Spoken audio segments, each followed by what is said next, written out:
हरे हरे राम राम राम हरे हरे। श्री कृष्ण गोविंद हरे मुरारी, नाथ नारायण वासुदेव। बोलो श्री कृष्ण गोविंद हरे मुरारी, नाथ नारायण वासुदेव। श्री कृष्ण गोविंद हरे मुरारी, नाथ नारायण वासुदेव। बोलो श्री कृष्ण गोविंद हरे मुरारी, नाथ नारायण वासुदेव। हे नाथ नारायण वासुदेव, हे नाथ नारायण वासुदेव। हे नाथ नारायण वासुदेव, हे नाथ नारायण वासुदेव। नारायण भगवान की जय जय राधे, जय जय राधे, जय जय राधे श्याम। सच्चित आनंद, ऐसे सच्चिदानंद। तापत्रय विनाशाय सच्चिदानंद कौन से जी? क्योंकि हरि व्यापक सर्वत्र समाना, कण कण में रहने वाले, हम सब में रहने वाले। सच जो कल थे, चित जो होते हुए मौन है, कण कण में है, पर ये नहीं कहते मैं यहां पे हूं। और आनंद जैसे जब ये मिल जाते हैं, जो धन्य को आनंद मिला, जो ध्रुव को आनंद मिला, जो प्रहलाद जी को आनंद मिला, जो नामदेव जी को आनंद मिला। जैसे दूध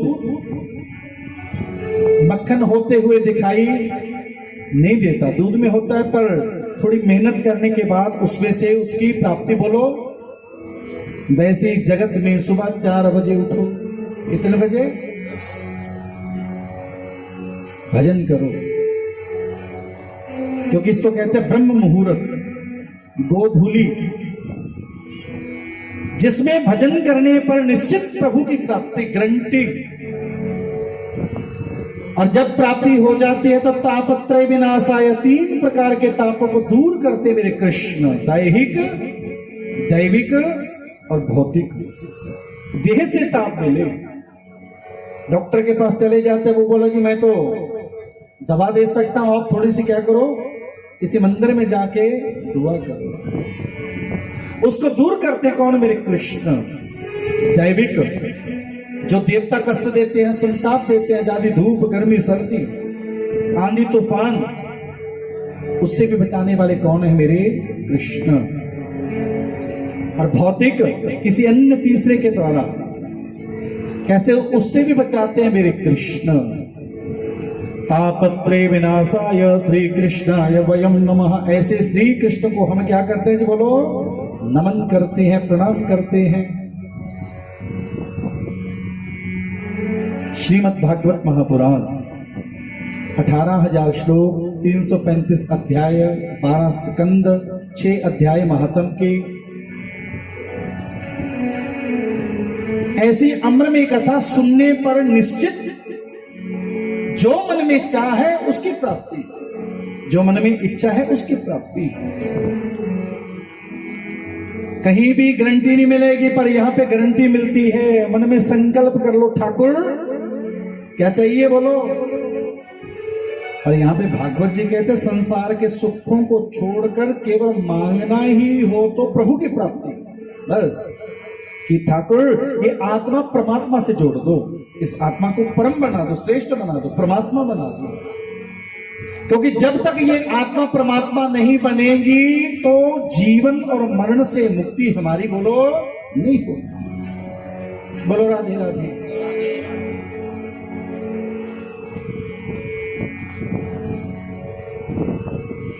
तो यहां पर सूत जी शौनक आदि ऋषियों में नैमिषारण्य में ये पावन अम्र में कथा सुना रहे हैं। एकाग्रचित होके बैठे, 12 अक्षर मंत्र का जाप हुआ और कथा शुरू हो रही है। ध्यान से सुनना भैया, जो सही उत्तर देगा उसको कुछ ना कुछ प्रसादी रूप में भी मिलेगा। ये पंडित जी थोड़ी सी लालच भी देंगे, हम तो आपको तो खैर पता ही है। जो सही उत्तर देगा उसको मिलेगी ये माला, पर मिलेगी उसी को जो इसका सही उत्तर बोलो देगा। सही उत्तर कौन देगा? जो कथा सुनेगा। देवर्षि नारद ब्रह्मा के मानसिक पुत्र, जो ब्रह्मा की गोदी से पैदा हुए हैं, वो नारद, जिनकी हर समय जिह्वा पे नारायण नारायण नारायण चलता जा रहा है। एक दिन पहुंचे वो बद्रीनाथ में, क्योंकि महात्म में, श्रीमद् भागवत के महात्म के 6 अध्याय हैं। 6ठे अध्याय की ये पहले अध्याय की कथा है।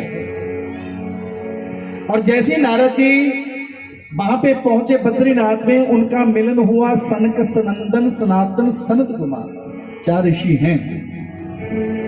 और जैसे उनसे मिलन हुआ तो संत मिले तो क्या करेंगे? बोलो राम राम। पर यहां पर देवर्षि नारद की जिह्वा पर विष्णु का नाम नहीं,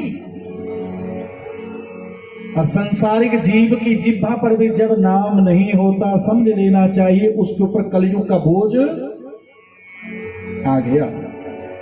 और जो ये नाम जपेगा, मानो वो ठीक है, उसके ऊपर हरि की कृपा है। क्योंकि कलयुग में जीव सब कुछ कर सकता है, पर नहीं कर सकता क्या? प्रभु का नाम, सुमिरन, दान, पुण्य, कीर्तन। क्योंकि कलयुग केवल नाम आधारा, सुमिर सुमर नर उतर ही पा। कलयुग में जो जहाज है, जिसके ऊपर बैठकर भव से पार होना है, वो जहाज है मेरा राम कृष्ण दामोदर देवकी नंदन। इसी नाम में बैठकर भव से हम पार बोलो जा सकते हैं। नारद जी की जिह्वा के ऊपर विष्णु का नाम नहीं, तो यहां पर सनकादि संतों ने कह दिया, बाबा जी लगता कोई चिंता में हो। क्योंकि जो जीव का चेहरा होता है वो दर्पण, शीशा, क्योंकि शीशा कभी झूठ बोलो, दर्पण कभी झूठ बोलो नहीं बोलता। कि बाबा जी क्या चिंता बताइए? तो यहां पर नारद जी के मन में जो चिंता थी ना, वो व्यक्त कर दी कि महाराज सुनो, मेरी चिंता क्या है। मैं मृत्यु लोक में भ्रमण करता हुआ आ रहा हूं, पृथ्वी पर घूमता हुआ आ रहा हूं, पर वहां पर मेरे को कोई संत ही नहीं मिला। मेरे को कोई संत बोलो नहीं मिला। गृहस्थी बहुत मिले, पर गृहस्थी भी कोई भजन वाला नहीं मेरे को मिला। सबको चिंता एक है, अपनी परिवार की। मेरा मन बड़ा दुखी हुआ। मैंने पूछा ये महल किसका है? एक वहां पे गया, मैंने पूछा ये महल, तो मेरे को पता चला सारी प्रॉपर्टी किसके पास है? त्यागी जी के पास।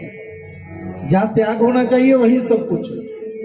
मेरे मन को बड़ी चिंता रही। ये नारद जी अपनी व्यथा सुना रहे हैं उनसे। और दूसरा, मैंने पूछा ये बच्चे बहुत सारे किसके हैं? तो पता चला ये तो सारे के सारे ब्रह्मचारी के, नाम के ब्रह्मचारी। आगे गया, ये आवाज कहां से आ रही है? ये मौनी जी का आश्रम। किसकी कुटिया है ये? मौनी जी। जहां मौन होना चाहिए सबसे ज्यादा शोर वहीं पे, जहां पर ब्रह्मचर्य होना चाहिए सबसे ज्यादा बच्चे वहां पे, और यहां त्याग होना चाहिए सारी प्रॉपर्टी सारा पैसा वहीं पे। और महाराज इतना ही नहीं, वहां से जाता जाता मैं पहुंच गया श्री धाम वृंदावन। कहां पहुंच गए बोलो? ले लो नाम। कहां पहुंचे जी? वृंदावन। और वृंदावन में मैंने क्या देखा? मैं वहां से जा ही रहा था, जाते जाते एक स्त्री ने, एक देवी ने मेरे को पीछे से आवाज देके रोक लिया। क्या कहा मेरे से उसने? भो भो साधु क्षणं तिष्ठ मत चिंतामपि नाशय। अरे बाबा जी रुको जाओ। नारद जी बोले मैं रुका। मैंने पीछे मुड़ के देखा कि एक देवी ने मेरे को आवाज दी। मैं उसके पास जाकर कहने लगा, बोल तेरे को क्या चाहिए, क्या चिंता तेरी, क्यों मेरे को रोका? कि नारद जी मेरी चिंता एक नहीं, मेरी चिंताएं बहुत हैं। कौन सी चिंता? कि मेरा नाम है भक्ति। मेरा नाम क्या है? भक्ति। मैं द्रविड़ देश में पैदा हुई और कर्नाटका में वृद्धावस्था को प्राप्त हुई, और चलते चलते जैसे पहुंची मैं श्री धाम वृंदावन, मेरे साथ जो बैठे हैं ना मेरे पुत्र, मैं नौजवान हूं और मेरे बच्चे ये बुढ़े हैं। एक ज्ञान है और दूसरा वैराग्य। ये गंगा आदि नदियां मेरी सेवा कर रही हैं कि जैसे ही पहुंची मैं वृंदावन में, मैं होगी नौजवान और मेरे बच्चे होंगे बुढ़े। क्योंकि वृंदावन में ना ज्ञान से भजन करते हैं ना वैराग्य से भजन करते हैं। कोई होगा हाँ जिसने एकांत में कुटिया बना रखी है, नहीं तो चलते उठते बैठते नाचते गाते। क्या गाते बोलो? राधे बोलो। आप भी गाते होंगे वहां पे जाके, हाँ जी राधे राधे। जैसे कोई रास्ता नहीं, राधे राधे जी। कि महाराज मां नौजवान हो बच्चे बुढ़े हो, बहुत बड़ी चिंता। होना क्या चाहिए? बच्चे नौजवान और माता को बुढ़ा। और वहां पे मैंने उलट देखा। मैंने ज्ञान को जगाने की कोशिश की, वैराग्य को मैंने जगाने की कोशिश की, बहुत मंत्र मैंने पढ़े, गीता को मैंने सुनाया, ना ज्ञान जागा ना वैराग्य जागा। वो तो सोए पड़े हैं। सनकादि संतों से नारद जी कहने लगे मेरी ये बहुत बड़ी चिंता है, बड़े मैंने प्रयास किया। सनकादि संत कहने लगे देव ऋषि नारद जी आप ऐसा कीजिए, ज्ञान और वैराग्य को हम जगाएंगे। आप उनको श्री धाम वृंदावन से, क्योंकि बद्रीनाथ से आधा रास्ता हम तय करेंगे, वृंदावन से आधा रास्ता वो तय करें, और बीच में मिलेंगे हरिद्वार। दोनों के मध्य में कौन आता है जी बोलो? हरिद्वार। और हरिद्वार में भी एक तट है जिस तट का नाम है अनंत नामक तट। वहां पे लेके आओ, हम उसको जगाएंगे। नारद जी वहां से फिर गए वृंदावन, क्योंकि वृंदावन में क्या है जी बोलो?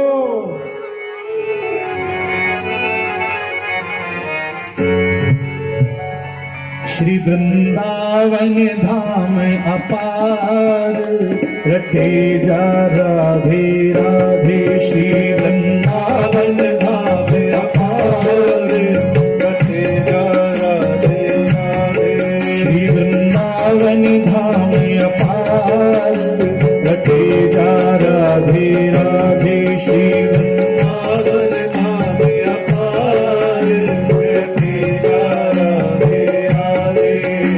रटे जा राधे राधे, जपे जा राधे राधे। रटे जा राधे राधे, रटे जा राधे राधे। जपे जा राधे राधे, रटे जा राधे राधे। रटे जा राधे राधे, जपे जा राधे राधे। राधे अलबेली सरकार, रटे जा राधे राधे। श्री वृंदावन धाम अपार, रटे जा राधे राधे। राधे अलबेली सरकार, रटे जा राधे राधे। वृंदावन धाम अपार, रटे जा राधे। जय हो, ताली की जय हो भैया।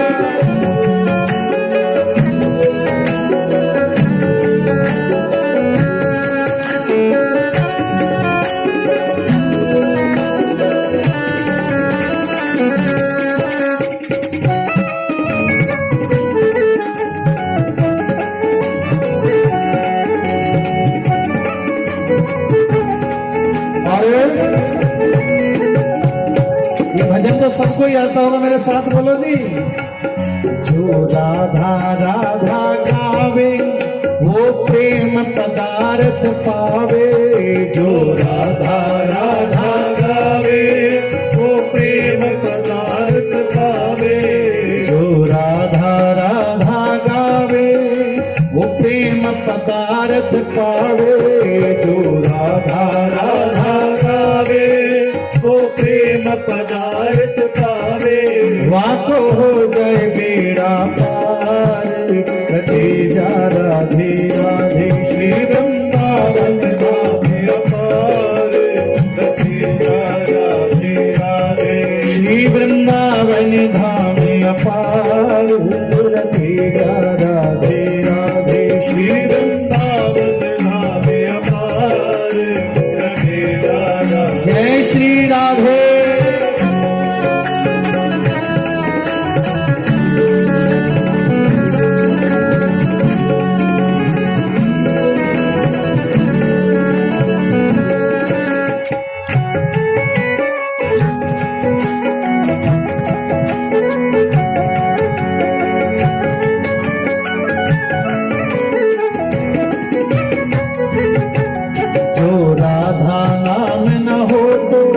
रस राज बेचारो तो जो राधा नाम रहो, मस्ती से गाइए।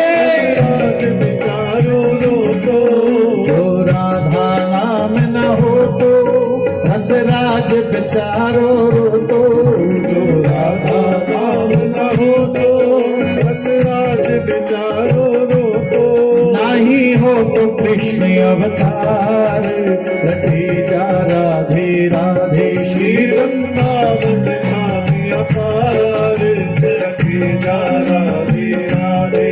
श्री वृंदावन धाम अपार रटे जा राधे राधे। श्री वृंदावन धाम अपार रटे जा राधे। जय श्री राधे।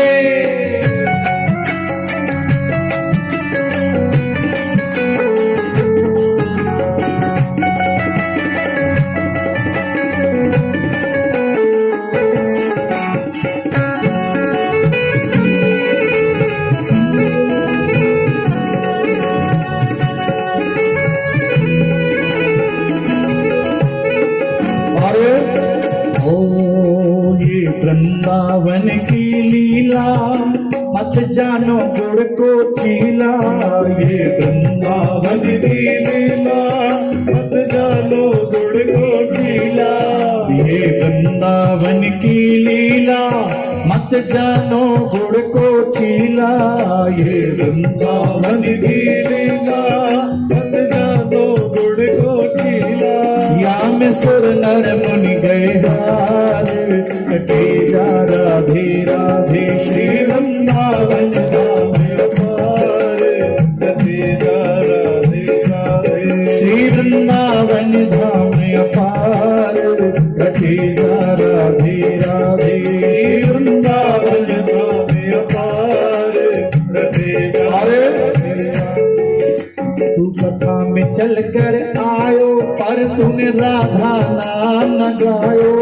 तू कथा में चल कर आयो तूने राधा नाम न गायो।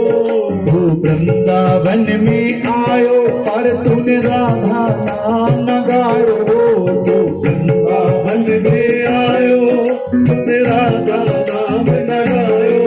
तेरो जीवन को धिक्कार कटे जा राधे राधे। श्री वृंदावन धाम अपार कटे जा राधे राधे।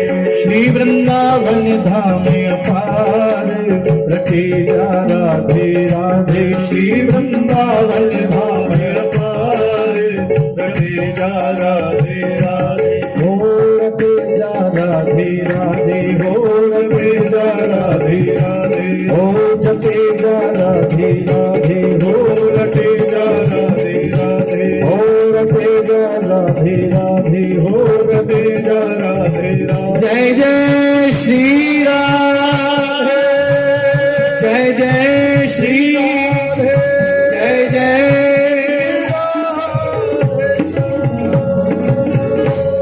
श्री वृंदावन धाम अपार रटे जा राधे राधे। प्रेम लेना हो आनंद लेना हो तो वो मिलेगा राधा नाम से, और मुक्ति लेनी है वो मिलेगी कृष्ण नाम से। बिना प्रेम की मुक्ति बोलो नहीं मिलेगी। इसलिए वृंदावन में जब भी जाओ प्रयास करो सबसे पहले बरसाना। रास्ता दिखाएगी किशोरी कि जा अब तेरा और कन्हैया का मिलन बड़ा सुंदर होगा। अगर सीता वृंदावन चले गए तो थोड़ा सा दिक्कत परेशानी के साथ होगा, और बरसाना पहले चले गए तो प्रेम के साथ होगा, क्योंकि भक्ति प्रेम से होती है। राधा प्रेम लुटाती है, कन्हैया मुक्ति लुटाती है। तो यहाँ पर वृंदावन से पहुंच चुके हैं ज्ञान वैराग्य भक्ति देवर्षि नारद आनंद नामक तट हरिद्वार, और सनक सनंदन सनातन सनत कुमार वो भी पहुंच चुके हैं। सबको निमंत्रण दिया, सबको बुलाया, एकाग्रचित होकर सब सुन रहे हैं। और देखो ये अम्र में कथा सुनते सुनते ज्ञान जागा। ज्ञान क्या है जी? मंदिर में गए हो, कथा में आ चुके हो, 2, 3, 5 दिन जैसे ही आपको पता चला कि ये हमारा परिवार करवा रहा है, मन में आया जी कथा सुनेंगे। मन में आया क्या सुनेंगे? कथा सुनेंगे। ज्ञान आ चुका है। पर ज्ञान का बड़ा भाई है दूसरा, वैराग्य। कथा में आ गए हैं, वैराग्य कहता है कोई आवे कोई जावे, गर्मी हो सर्दी हो भूख हो प्यास हो, हमने तो क्या सुननी है जी? बोलो, कथा। क्योंकि बिना ज्ञान और वैराग्य के भक्ति भी नहीं मिलती। जैसे कथा सुनाने लगे सनकादि संत, ज्ञान जागा। और कथा भी जी कौन सी सुनाई पता है आपको? श्रीमद् भागवत। यही वो गाथा है, यही वो अम्र कल्प वृक्ष है जो ज्ञान जगाती है, वैराग्य जगाती है, आत्मा को परमात्मा से मिलाती है। जैसे ही सुनी ज्ञान जागा, वैराग्य जागा, और भक्ति तो गद गद होके नाचने लगी। कलो भक्ति कलो भक्ति, भक्ता कृष्णा पुरा स्तुति। अरे प्रभु से मिलना है कलयुग में, भक्ति करो। क्या करो? बोलो, भक्ति। और भक्ति भी कितने प्रकार की? 90 भक्ति। श्रवणम कीर्तनम विष्णु स्मरणम पाद सेवनम अर्चनम वंदनम दास्यम सत्यम आत्मनिवेदनम। कीर्तन करो। पहली भक्ति है प्रभु के नाम को सुनना, दूसरी भक्ति है कीर्तन करना, तीसरी भक्ति है सेवा करना। श्रवणम कीर्तनम विष्णु स्मरणम, और चौथे यहां पर सुने हुए को घर जाके याद करना, आरती करना,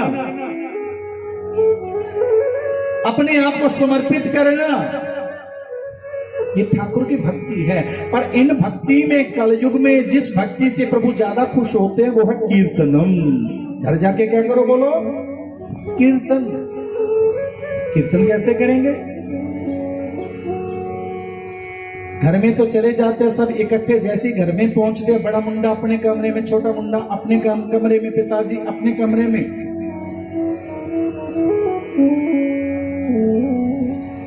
पहले तो बहुत ठीक था, आजकल तो खैर एक कमरे में भी सब बैठे हों, हाथ में होता है वो, घर में कोई भी आवे जावे को चिंता ही नहीं। क्यों जी? कम से कम एक घड़ी सबको मिलके कीर्तन करना चाहिए। एक घड़ी कितनी? केवल 24 मिनट। देखो क्या मिलेगा आपको।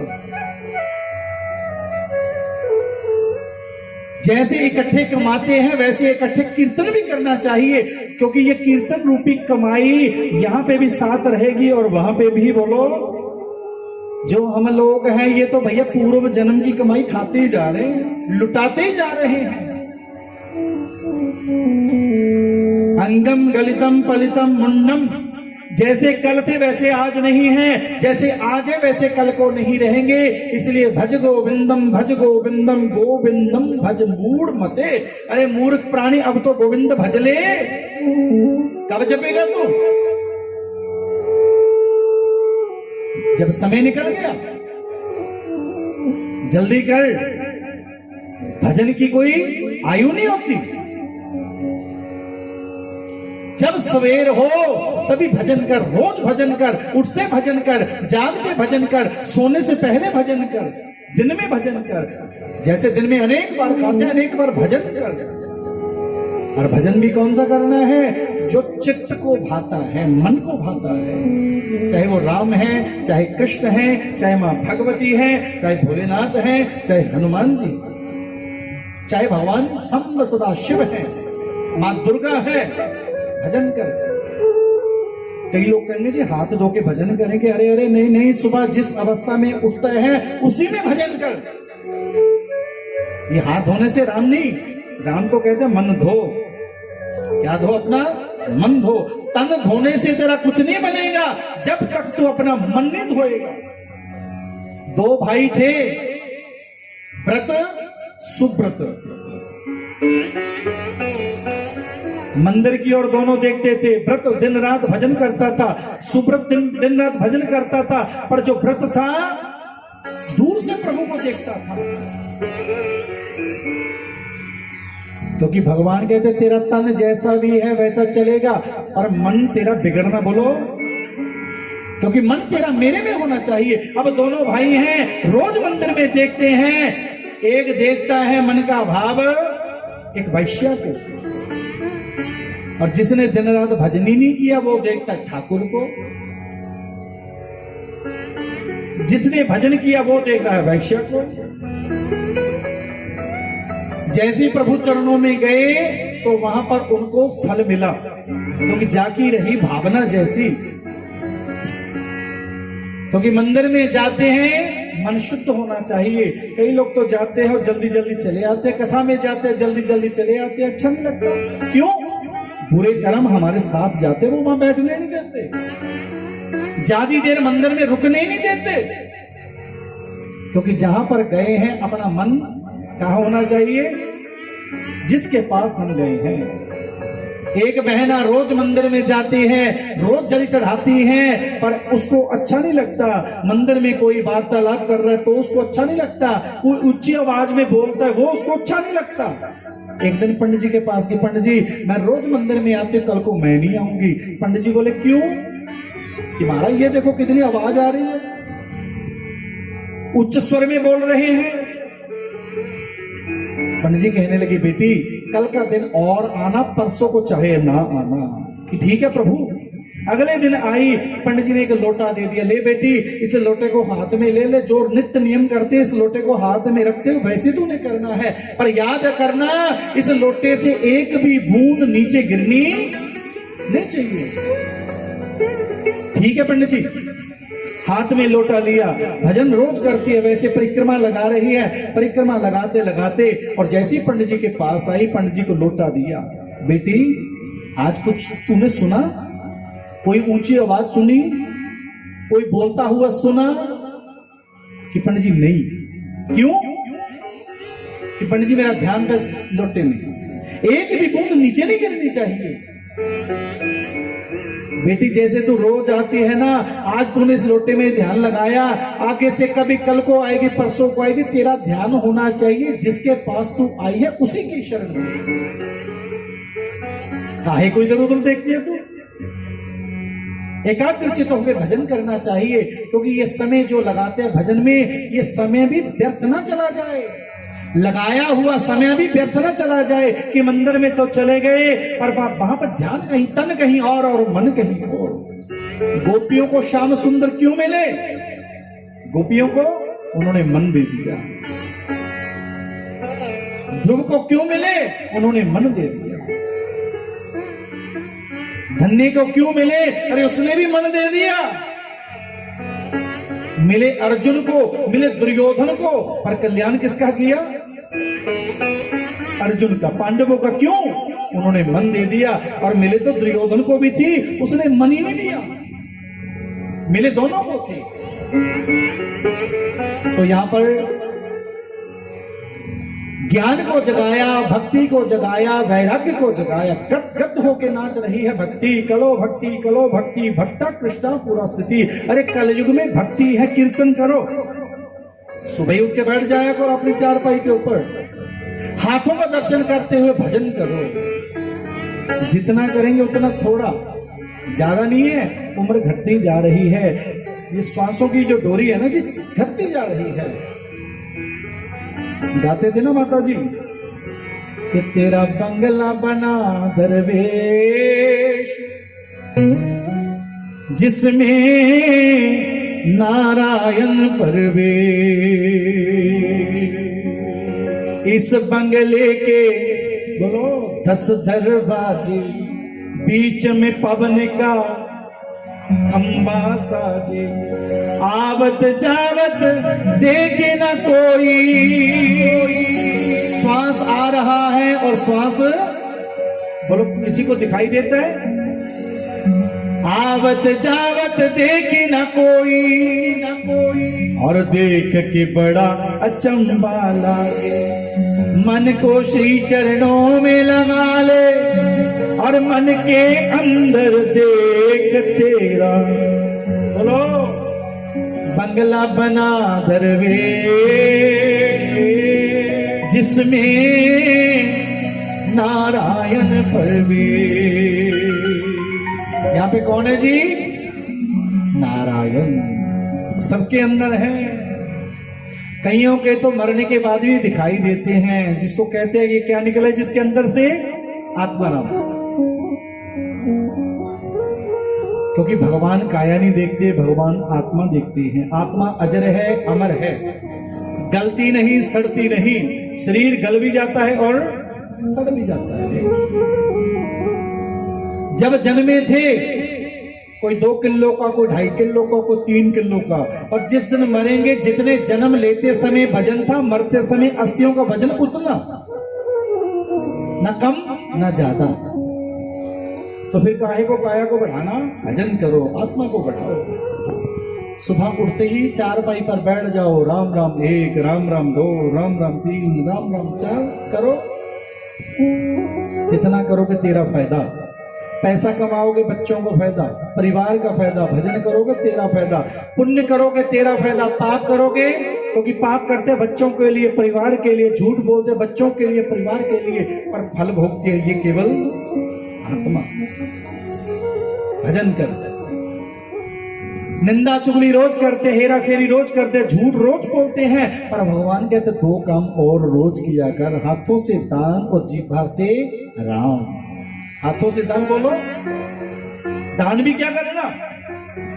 घर में पहली चपाती, पहली रोटी, पहली बन्नी बने गौ माता के लिए।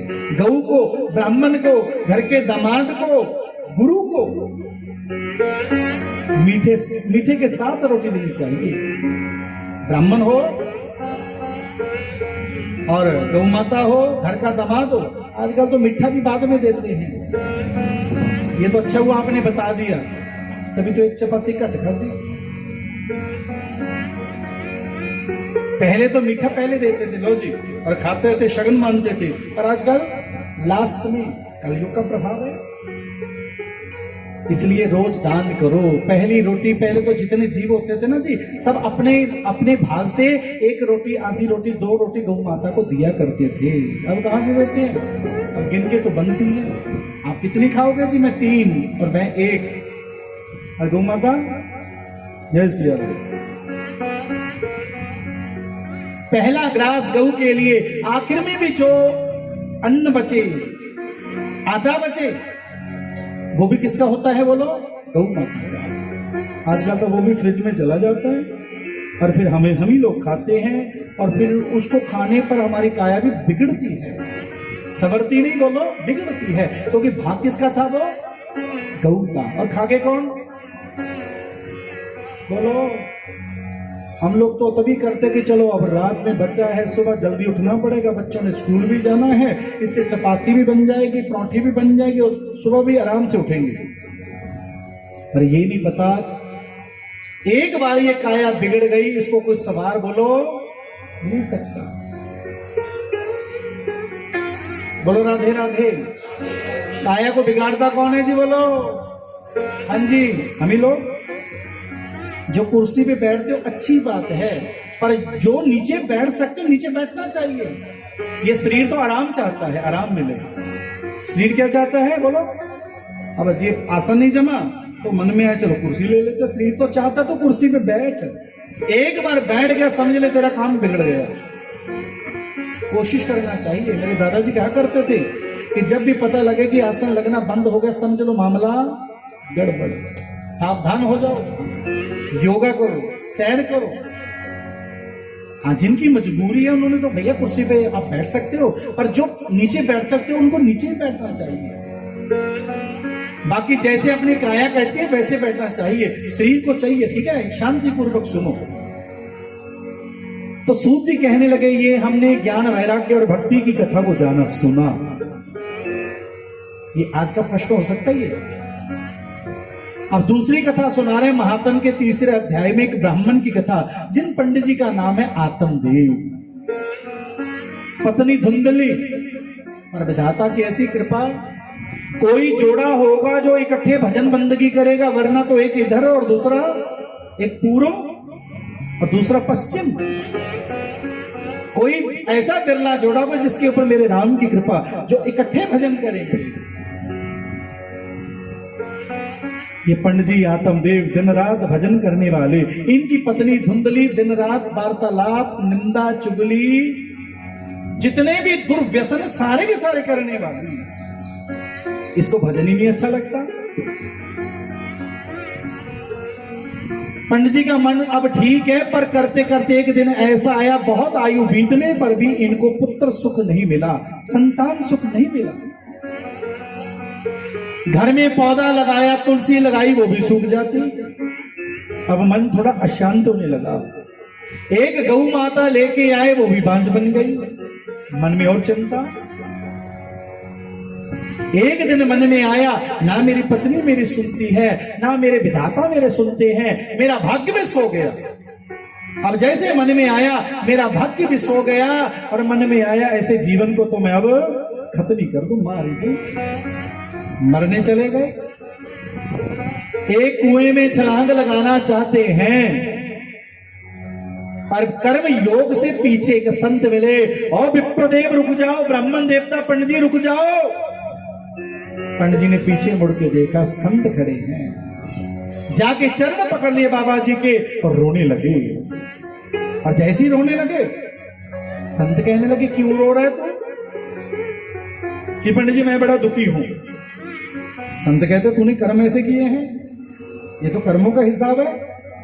अगर तू यहां पे दुखी है, ये तेरे पूर्व जन्मों का हिसाब है कि महाराज सुखी करो। संत बोले, मैं नहीं किसी को सुखी कर सकता, क्योंकि भगवान भी किसी को सुखी बोलो ये कर्म है। तभी तो कहते हैं कर्म अच्छा करना चाहिए, बुरा कर्म बोलो नहीं करना चाहिए, ना जाने में ना अनजाने में। जाने में किए हुए का फल भी वही है, और अनजाने में किए हुए का फल भी वही है।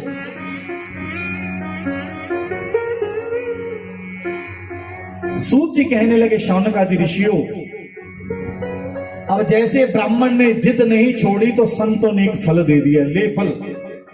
पंडित जी महाराज, फल तो दे रहा हूं मैं अपने पास से, अपने भाग्य से तेरे को, पर याद करना, याद रखना, संतान मिलेगी, उसका सुख तेरे को नहीं मिलेगा। मन में आया, चलो एक बार पुत्र वाला हो जाऊंगा, संतान वाला हो जाऊंगा, यही बहुत है।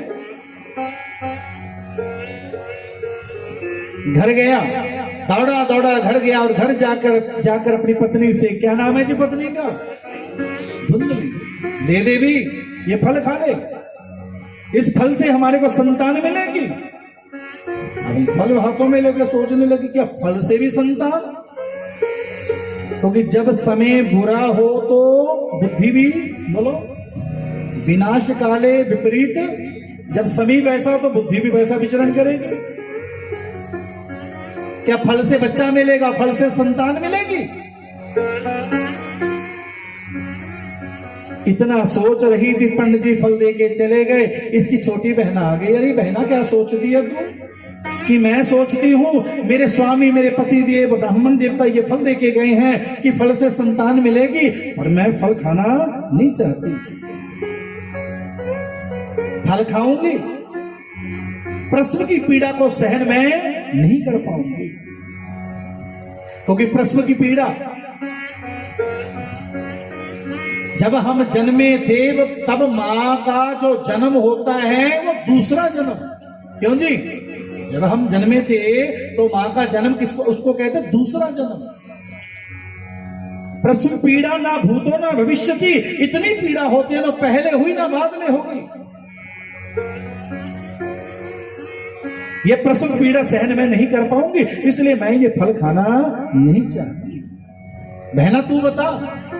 अब छोटी बहना से जैसी पूछा उसने, वो कहने लगी, बहना एक मैं युक्ति तेरे को बताती हूँ। मेरे पास संतान बहुत है, तेरे पास पैसा बहुत है। मेरे पास पैसे की कमी है, तेरे पास संतान की कमी है। ऐसा कर, मैं गर्भवती हूं, जो मेरे बच्चा होगा वो मैं तेरे को दे दूंगी, और तेरे पास जो पैसा है वो तू मेरे को दे, तेरा भी काम बनेगा मेरा भी काम बनेगा। अब जैसी दोनों बहनों में शर्त हो गई, पंडित जी गए पूजा पाठ के लिए, और कुछ महीनों के बाद जैसे ही वापस आए तो पता चला, क्योंकि देखो धुंधली की बुद्धि कैसी है, वो फल भी फेंकने लगी, मन में आया इस फल की भी मैं परीक्षा लेती हूं, और गौ माता आंगन में बंधी है, और वो फल किसकी टोकरी में डाल दिया, और गौ माता की। और जैसे खुरली में जैसे गौ माता के आगे वो गया, और गौ माता ने तुरंत उस फल का, तो यहां पर भागवत जी कहते हैं कभी भी प्रसादी मिले उसको ज्यादा देर रखना नहीं चाहिए, तुरंत क्या करो, तुरंत। कहते प्रसाद इतना ही खाना चाहिए, इतना ही लेना चाहिए जिसका स्वाद भी तेरे को पता होना चाहिए। लिया और पिया बस।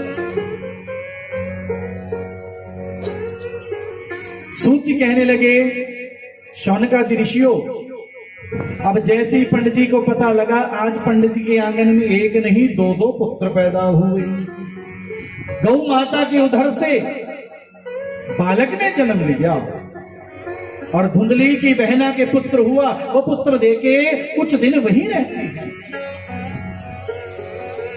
पंडित जी को बड़ा चाव है, बड़ा दान करते हैं, दान करते हैं, और जैसी कुंडली खोली, पंचांग खोला, तिथि वार नक्षत्र योग कर्ण मुहूर्त, और कुंडली बनाते हुए और नामकरण किया। जब गौ माता के उधर से आए हैं, उनके क्योंकि कान है ना जी गौ माता जैसे, बाकी काया मनुष्य जैसी, और नामकरण किया, बोले गोकर्ण महाराज की।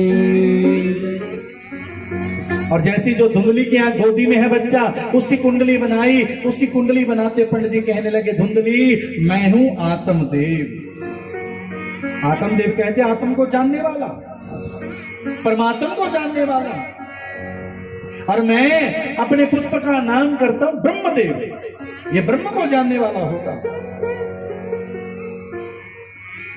धुंधली कहने लगी, पंडित जी रुक जाओ, एक बात बताओ मेरी, क्योंकि अब तक जितनी भी की है जो पंडित जी कहते हैं उनसे उल्टा चलती है ये। पंडित जी भजन करते इसको भजन अच्छा नहीं लगता, पंडित जी तीर्थ यात्रा करते इसको तीर्थ यात्रा अच्छी नहीं लगती, पंडित जी दान करते इनको दान भी करना अच्छा बोलो नहीं लगता। धुंधली कौन है?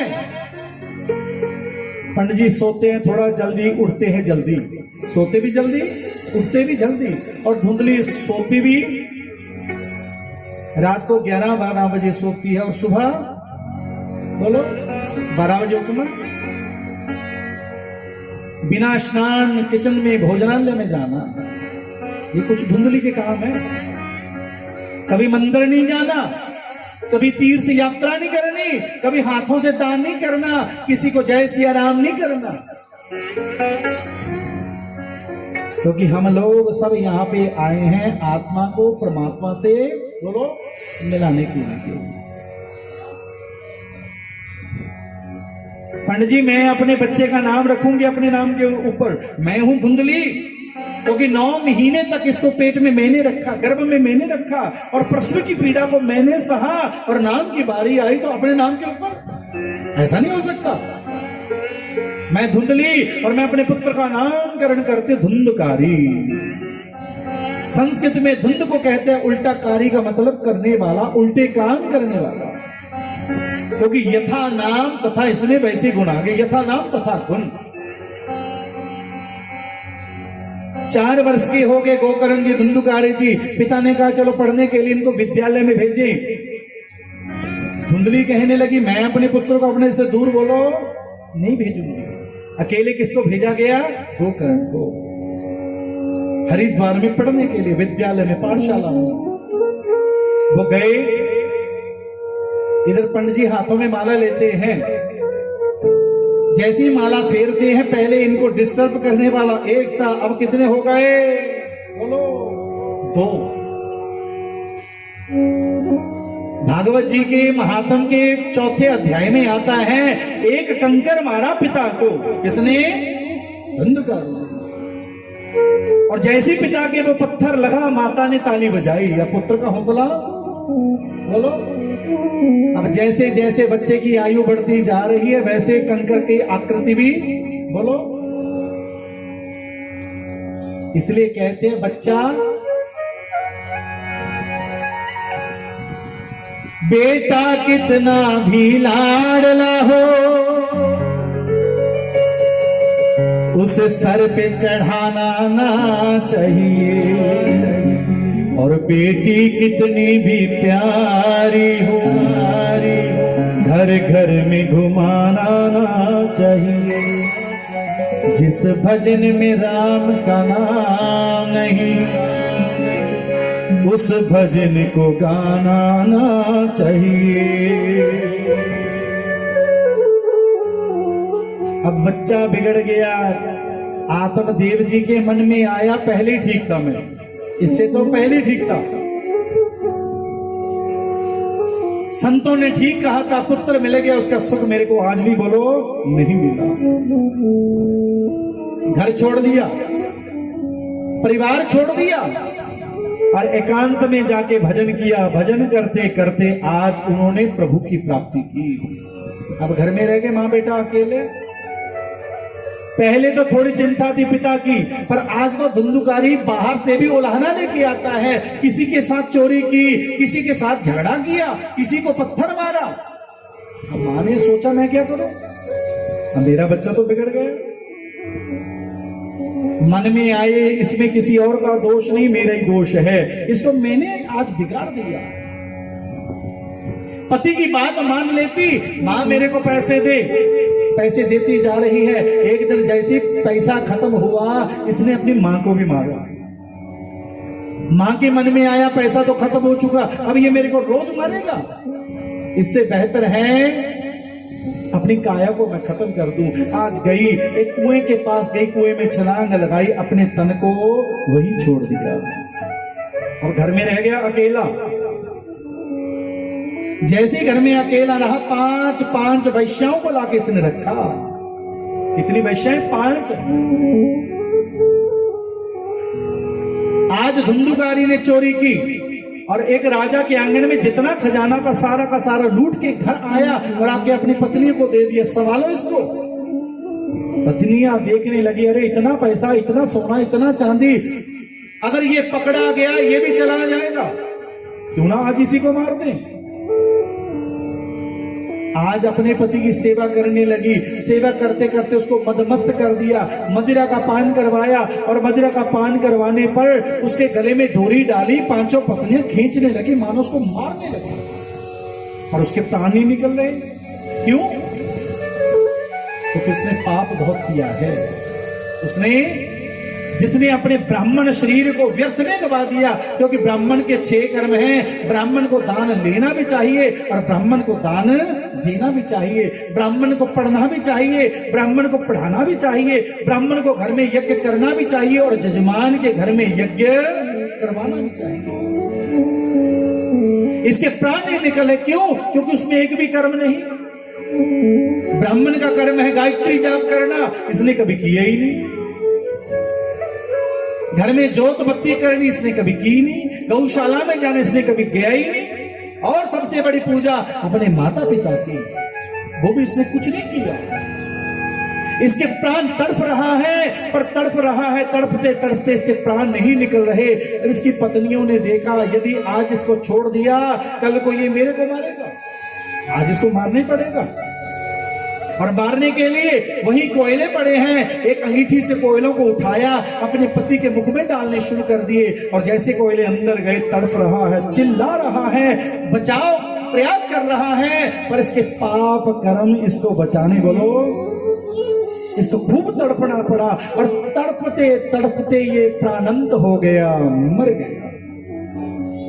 जितनी 5 वैश्याएं हैं 10, 12, 15 दिन रोती हैं, चिल्लाती हैं, हमारे पति पता नहीं कहां चले गए। 10-15 दिन बीते, जितना खजाना था वो खजाना लेके चली गई। इसका भाई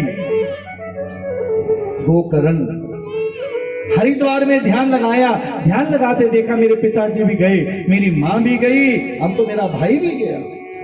भक्ति से ज्ञान आ गया। अब जैसे ज्ञान आया, श्राद्ध किया, तर्पण किया।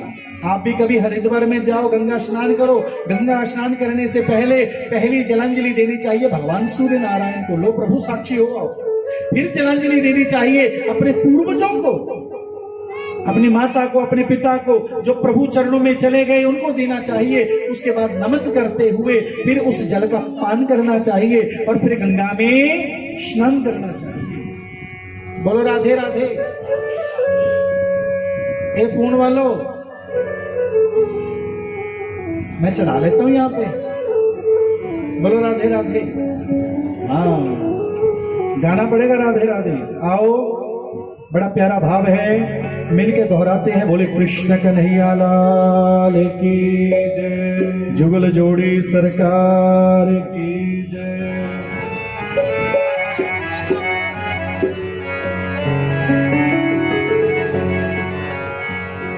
बड़ी प्यारी प्रार्थना है। ठाकुर तुम ही हो माता पिता, तुम ही हो बंधु सखा, तुम ही हो माता, बोलो तुम ही हो बंधु सखा, तुम ही हो माता पिता, तुम ही हो बंधु सखा, तुम ही हो माता पिता, तुम हो बंधु सखा, तुम ही हो साथी, तुम ही सहारे, कोई ना अपना बिना तुम्हारे। तुम ही सहारे, कोई ना अपना बिना तुम्हारे। तुम ही हो साथी, तुम ही सहारे, कोई ना अपना बिना तुम्हारे।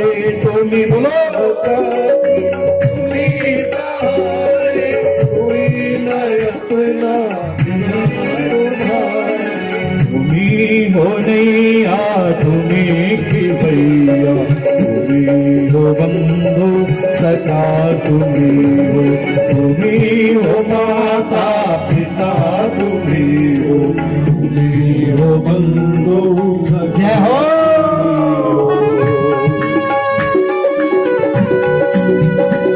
पीछे वालों, जय श्री राम।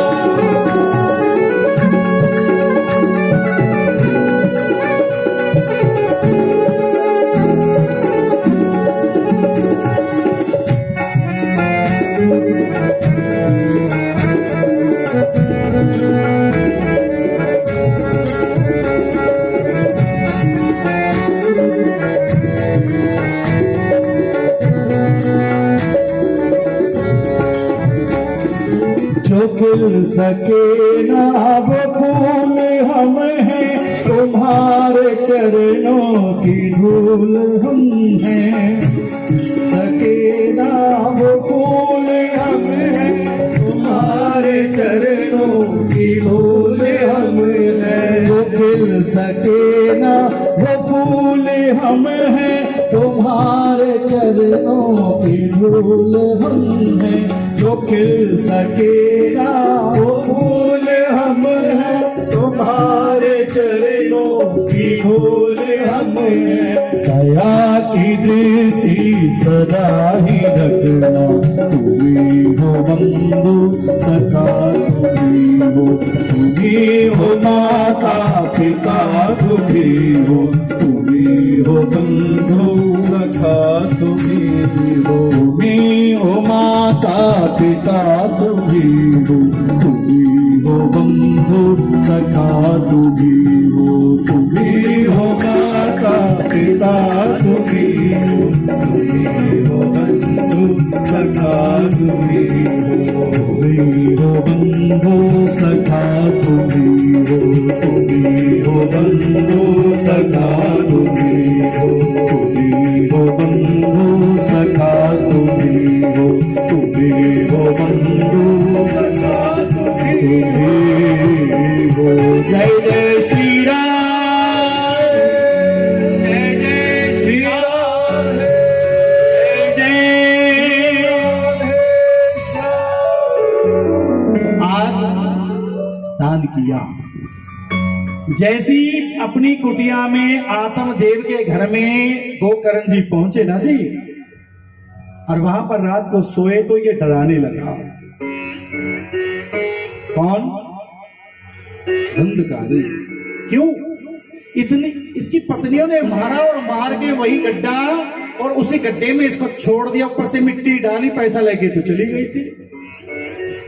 ना इसका कोई शब्द हुआ, ना इसको पिंडदान मिला, ना क्योंकि जलेगी सड़ेगी आत्म मृत्यु की, जो खुद खा पी के मर जाते आत्मघाती बन जाते हैं, उनकी मुक्ति नहीं हुआ करती। प्रेत बन चुका, एक जगह पे टिक नहीं सकता। जैसे एक जगह पे नहीं टिका, रात को गोकर्ण जी सोए ना जी, इसकी छाती के ऊपर आके बैठ गया। जैसी छाती में बैठा इसका श्वास रुकने लगा, और जैसी श्वास रुका गोकर्ण जी खड़े हुए, हाथों में गंगा जल लिया एवं मंत्रित किया, अरे कौन है तू जो मेरे को डरा रहा है? आवाज आई, मैं कोई और नहीं, अहम भ्राता त्वदीयोस्मि धुंधुकारिति नामता सुकिये नेव दोषेन ब्रह्मत्वं नाशितम मया। अरे भैया मैं कोई और नहीं, अरे मैं तेरा छोटा भाई हूं धुंधुकारी। सुकिये नेव दोषेन, इसमें किसी और का दोष नहीं, मेरा दोष है। अरे तेरे लिए तो मैंने गंगा जी में जल छोड़ा। अरे भैया इन गंगा जल से मेरा कुछ नहीं होगा। अरे मैंने तो पाप ही बहुत किए हैं, अपनी मां को मैंने मारा, बड़े से बड़ा पुण्य कर दो तब भी वो धुलेगा नहीं, क्योंकि जिस जीव ने अपनी मां को मारा, जिसने लाड़ दुलाड़ से मेरे को पाला, रे मैंने उसको भी छोड़ा।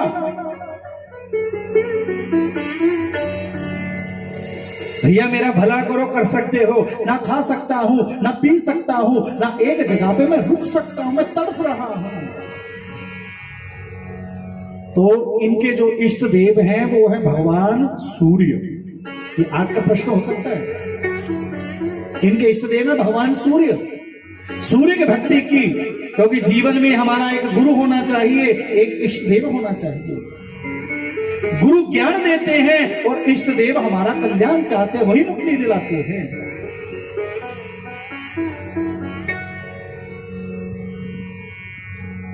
इनके इष्ट देव सूर्य भजन किया और सूर्य भगवान से कहा कि मैं अपने भाई की मुक्ति करना चाहता हूं, क्या करूं?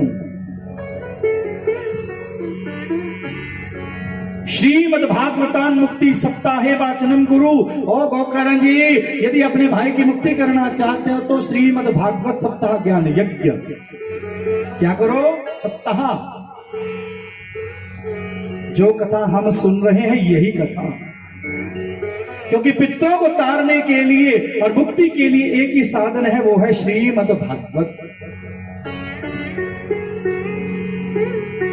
अब गोकर्ण जी उठे, सिंहासन सजाया, सभी गांव वासियों को निमंत्रण दिया।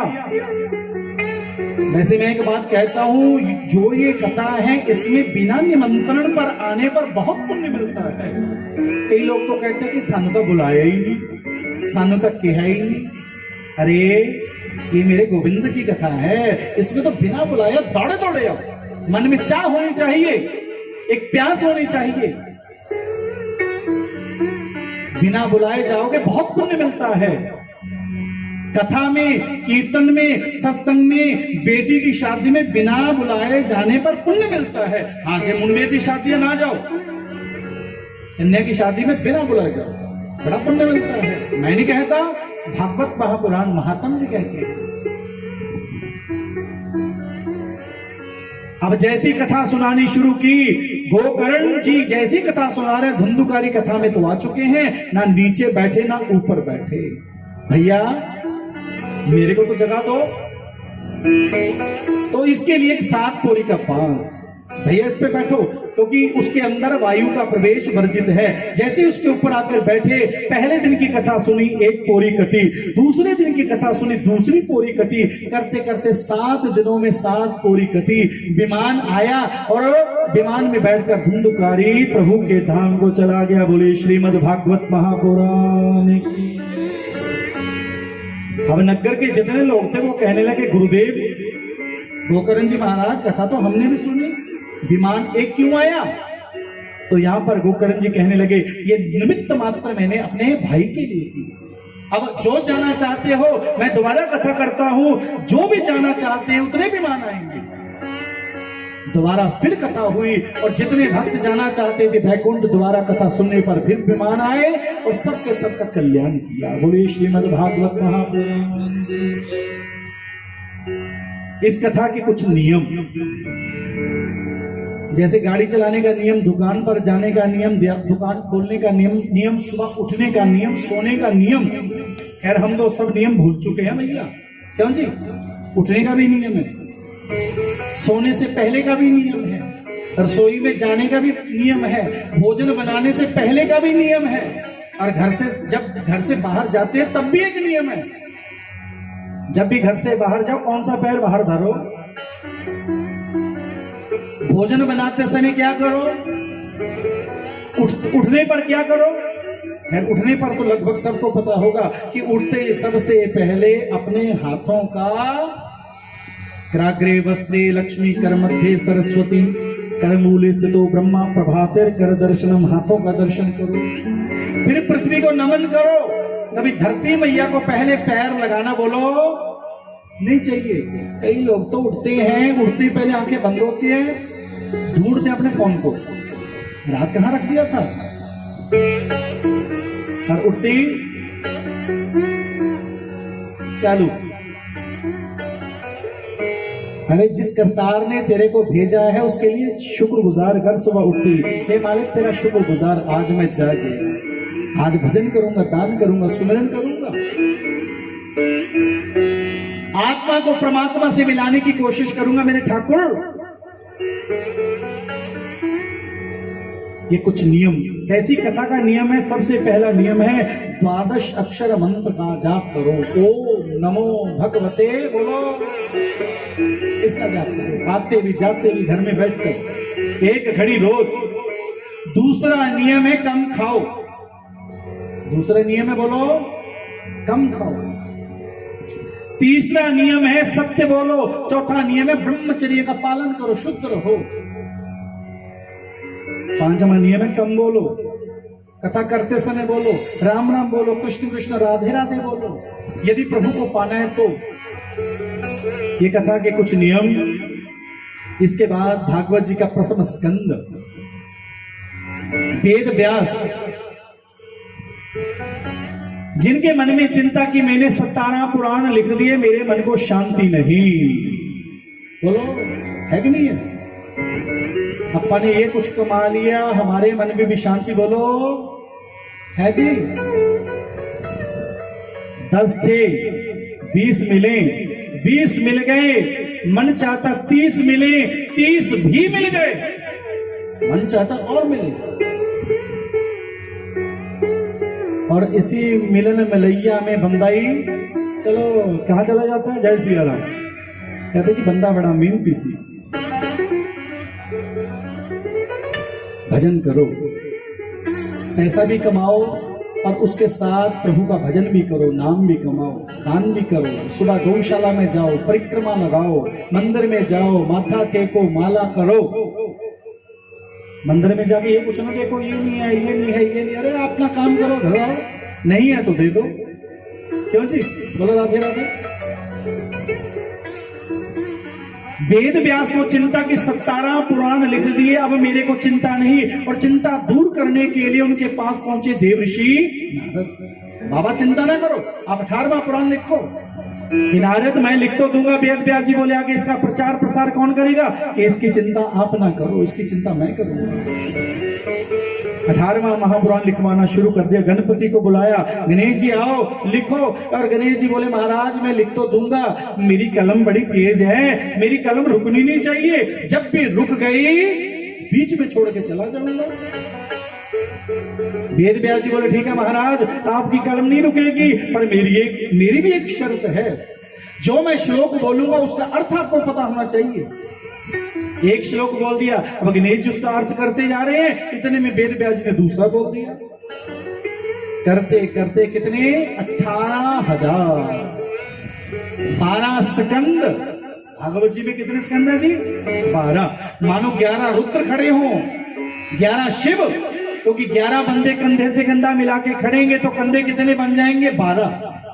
335 अध्याय और 6 अध्याय महात्म के।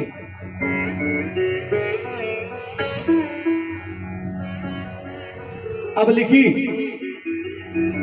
और इतने में नारद जी पहुंच गए भगवान कैलाश पर्वत पर शिव के पास।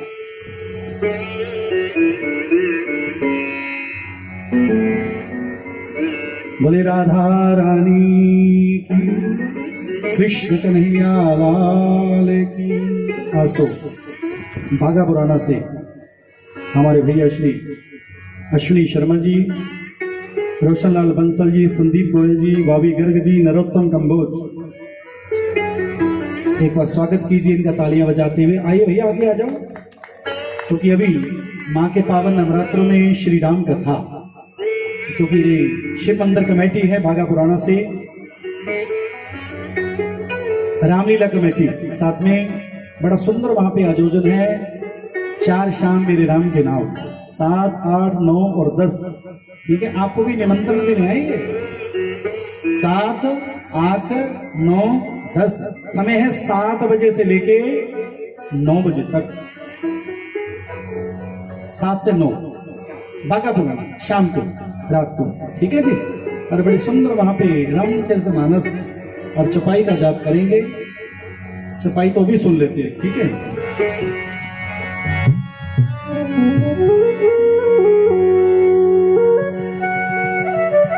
चौपाई के तो आप भी प्यासे हैं, क्यों जी?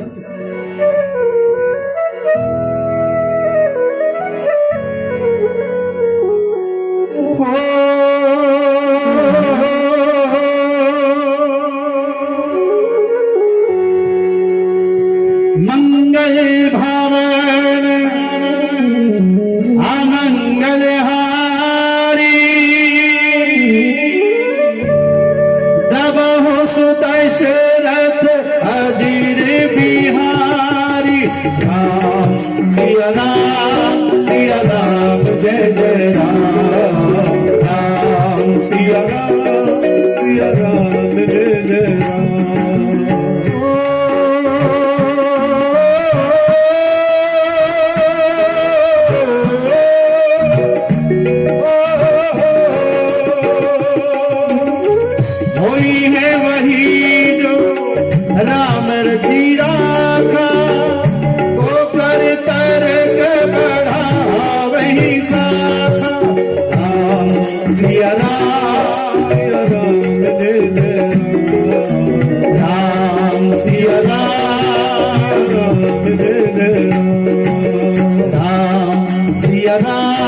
सिया राम जय जय राम, राम सिया राम जय जय राम।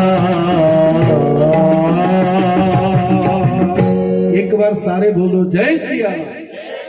जैसे घर में बोलते हो एक बार वैसे बोल दो जय सिया राम। आपको ज्यादा बोलना चाहिए। अब नहीं बोलेंगे तो कब बोलेंगे? क्यों जी? अब नहीं बोलेंगे तो और कब बोलेंगे? अभी तो समय है बोलने का। राम ऐसा नाम, बड़ा पावन नाम, दिन रात गाने को जी चाहता है, पर ये कर्म नहीं गाने देते। अब जैसे ही पहुंचे शिव के पास, भगवान शिव मस्ती में मस्त हैं और बाहर बैठी है माता पार्वती। नारद जी पहुंचे, भैया जी राम राम। राम राम। नारद कैसे आना हुआ कि मां जा रहा था, सोचा जाते जाते आपको नमन करता चलूं। लो बेटा, मैं गणपति के लिए मोदक बना रही हूं, खाओ लड्डू। खाए। मां बाबा शिव की वो तो मस्ती में मस्त हैं। राम जी किसकी मस्ती में मस्त है बोलो? हाँ जी, भोलेनाथ जी किसकी मस्ती में मस्त है? राम की, और राम जी शिव की, एक दूसरे के इष्ट देव। माता एक बात तेरे से जानना चाहता हूं, शिव ने तेरे को सब कुछ बता दिया कि सब कुछ बता दिया? मां सब कुछ। मां ने तो एक बात कह दी कि बाबा ने अपना गुरु मंत्र भी मेरे को बता दिया, जो गोपनीय होता है, गुप्त होता है। माता एक बात पूछूं तेरे से मैं, कि बोलो बेटा। शिव के गले में मुंड है, सिर है, माता किसके हैं? पार्वती जी बोली जी ये तो मेरे को पता ही नहीं। मां तेरे मुंड है वो। इतनी बार तो जन्म ले चुकी है, इतनी बार आप मर चुकी हो, और जब जन्म लेती हो शिव की पत्नी बनती हो, और जब मरती हो मां तेरे गले को बाबा अपनी माला में पिरो लेते हैं। वो आदिदेव महादेव, तू बार बार जन्मती है, शिव पत्नी होकर फिर मरती है। मां अमर कथा की ज्ञाता है बाबा शिव, अमर कथा सुन ले। अब नारद जी तो कह के चले गए, और जैसे गए बाबा शिव मस्ती से समाधि से उठे, और उठते ही पार्वती से कहने लगे पूजा की सामग्री। अब पूजा की सामग्री तो भगवती दे रही है, पर देने में प्रेम नहीं है। तो जलपान पिलाए ना, बंदे का पता लग जाता किस भाव से पिलाता है। क्यों जी? अच्छी तरह सेवा करें, मन कहता 2-4 दिन रुकेंगे, अगर सेवा में कुछ ऐसा कर दिया मन कहता जी अभी चलते हैं बस। बोलो राधे राधे। भगवान शिव कहने लगे पार्वती सहयोग न हो यदि नारी का, नर नारायण नहीं हो सकता। देवी यदि तेरे मन में कोई बात है तो बताती क्यों नहीं? तू मेरी सेवा कर रही है और तेरे में प्रेम नजर नहीं आ रहा। पार्वती जी कुछ नहीं बोली। भगवती बता ऐसे जीवन कैसे गुजरेगा जब तक गाड़ी के दोनों चक्के साथ नहीं चलते? एक चक्का बिगड़ जावे तो दूसरा भी काम का बोलो नहीं रहता। बता बाबा आप मेरे से छुपा के रखते हो बहुत कुछ। भोलेनाथ बोले अरे मैंने तेरे से कब क्या छुपाया? कि बाबा एक बात बताओ, आपके गले में ये मुंड है, ये मुंड किसके हैं, सिर किसके हैं? भोलेनाथ हंसने लगे। अरे पार्वती ये तो मैं तेरे को बताऊंगा, पहले तू मेरे को ये बता क्या मेरे पीछे मेरी कुटिया में नारद आया था? कि हाँ। भोलेनाथ बोले ये काम वही कर सकते हैं देव ऋषि नारद। पार्वती ये तेरे सिर हैं, इतनी बार मेरी पत्नी हूं कि तू बार बार मरती है, तेरे मुंड को मैं अपनी माला में पिरो लेता हूं। तो पार्वती कहने लगी बाबा आप आदि देव और मैं भी जन्म मरण से मुक्ति चाहती हूं, मेरे को भी अमर करो। कि चलो फिर चलते हैं। कहां लेके गए? अमरनाथ। अमरनाथ में पहुंचे और नंदी को छोड़ा, नंदी ग्राम बना। आगे जैसे ही पहुंचे अमरनाथ में, तीसरे नेत्र से शंकर ने, कितने नेत्र हैं बाबा के? 3, सूर्य, शशांक और वन्नी नयनम। पहला नेत्र सूर्य और दूसरा चंद्रमा, और तीसरा शिव का नेत्र है जो शिवलिंग, इसका एक नाम है वन्नी, अग्नि। तभी तो कच्ची लस्सी चढ़ाते हैं शिव के ऊपर, दूध चढ़ाते हैं, दधी चढ़ाते हैं कि ये शांत रहे, क्योंकि जब ये खुल गया सब कुछ खत्म। तीसरा नेत्र खोला मेरे और पार्वती के सिवा कोई और तो नहीं। क्या देखा? और वहीं पर एक गला हुआ, सड़ा हुआ, टूटा हुआ, मरा हुआ शुक का अंडा। पार्वती सुनो, आंखें करो बंद, हुंकारा देते रहना ओम का। और बाबा ने समाधि लगाई, आंखें की बंद, आसन जमाया, पार्वती जी सामने बैठ गए और जैसे सामने बैठी कथा सुनानी शुरू कर दी। कौन सी? अमर कथा, श्रीमद् भागवत महापुराण। और सुनते सुनते जैसे पहले दिन की कथा हुई ना जी, और पहले दिन की कथा में वो अंडा जुड़ गया। दूसरे दिन की कथा सुनी, उससे एक शुक निकला, और तीसरे दिन में दोनों शिव और पार्वती का उसने दर्शन किया, और चौथे दिन में आया, मां ओम बोल रही थी, वो शुक भी ओम बोलने लगा। और पांचवें दिन में बाबा शिव सुनाने लगे कृष्ण दो संवाद, और कथा सुनते सुनते ना जी मैया जी को नींद आ गई। क्या आई? कई बार कथा में उबासी भी आती है। क्यों? क्या कभी कारण जाना इसका? क्योंकि हम भोजन करके बैठते हैं। कथा और पूजन का गाड़ी चलाने वाला ड्राइवर भी होना जी, वो भी चाहता है कि गाड़ी चलाने से पहले, जैसे रात का हमने सफर तय करना बड़ा लंबा, मन में आता है कि आज मैंने रोटी अन्न नहीं खाना, खाऊंगा तो काया बिगड़ेगी, नींद आएगी, और नींद आ गई क्योंकि जहां मैंने पहुंचना है वहां मैं पहुंच देरी से पहुंचूंगा। और हमने भी कहां पहुंचने बोलो? ये सफर यहां तक का खत्म नहीं होगा, बड़ा लंबा सफर है। ये गीत है किशोर जी का, मेरा जीवन कोरा कागज, सुना है? कोरा ही है। हमने भरो इसको राम के नाम से, क्योंकि जब तक राम के नाम से नहीं भरेंगे तब तक हमारा कल्याण नहीं होगा। सूत जी कहने लगे, मैया तो सो गई, पर वो शुक ने सोचा यदि मैंने हुंकारा नहीं दिया तो बाबा कथा सुनानी बंद कर देंगे। और अब ओम ओम ओम ओम का उच्चारण करते रहे, और जैसे उच्चारण करते रहे 7 दिन की कथा हुई। बाबा ने जय घोष किया, बोलिए राधा वर कृष्ण चंद्र महाराज की जय। अब बोलना था जय, और शुक ने सुना क्या था? केवल ओम। और क्या बोला? ओम। जैसे ओम बोला, बाबा ने आंखें खोली, अरे अरे पार्वती जागो, कि हाँ हाँ प्रभु, आप कथा सुना रहे थे कृष्ण तो संवाद। अरे मैंने तो कथा पूरी सुना दी, तूने कथा नहीं सुनी कि मैंने नहीं सुनी?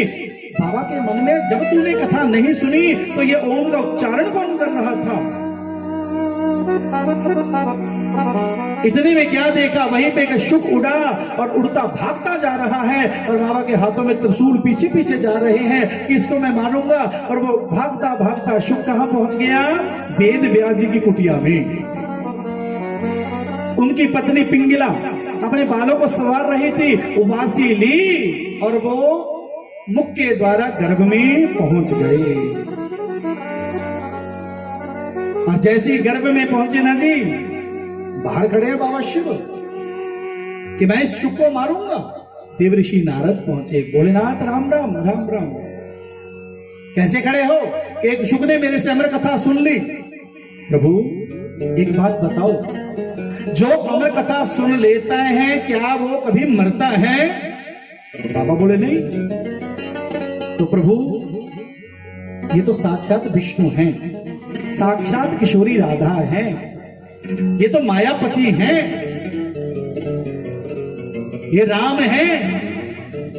तो वहां से बाबा शिव वापस गए। अब गर्भ में आ चुका है सुखदेव जी, और गर्भ से बाहर आना बोलो नहीं चाहते।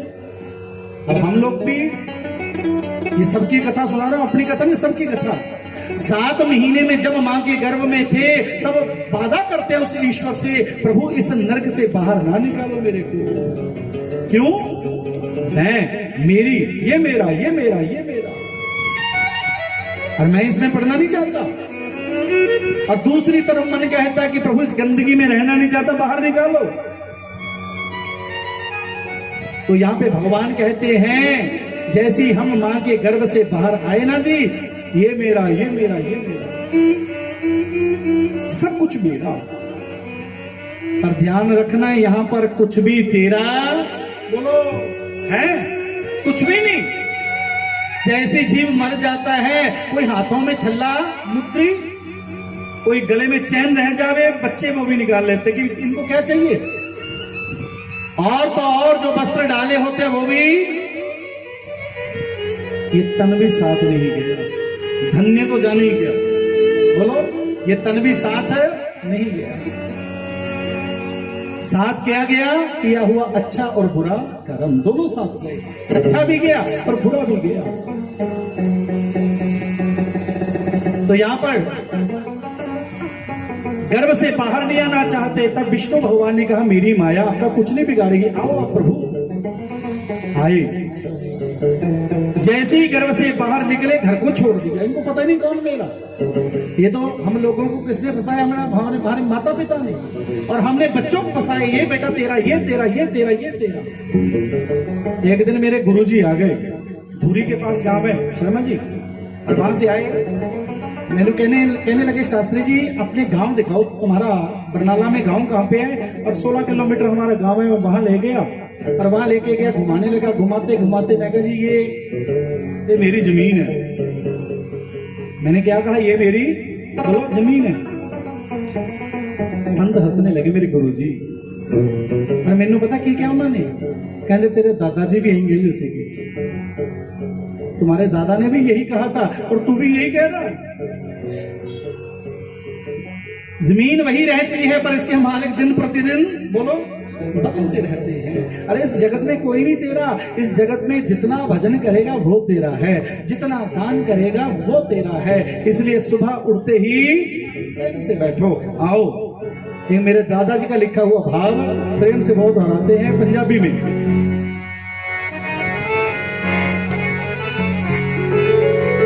ये भजन सबको आता है, मेरे साथ बोलना, ठीक है जी। कि उठ जाग सुबेरे नी जिंदड़िए पढ़ सतगुर दी बाणी, उठ जाग सवेरे नी जिंदड़िए पढ़ सतगुर दी बाणी। हुण सत्संग कर लैनी जिंदड़िए मौज बथेरी मानी, हुण सत्संग कर लैनी जिंदड़िए मौज बथेरी माणी। हुण सत्संग कर लैनी जिंदड़िए मौज बथेरी मानी। हुण सत्संग कर लैनी जिंदड़िए मौज बथेरी माणी। जिंदड़िए मौज बथेरी मानी, जिंदड़िए मौज बथेरी माणी। जिंदड़िए मौज बथेरी मानी, जिंदड़िए मौज बथेरी माणी। कि हुण सत्संग कर लैनी जिंदड़िए मौज बथेरी मानी।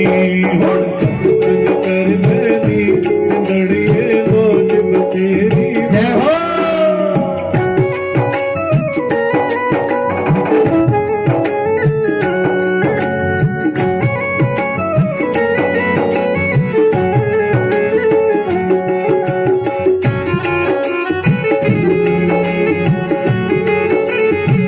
काली की सेवा।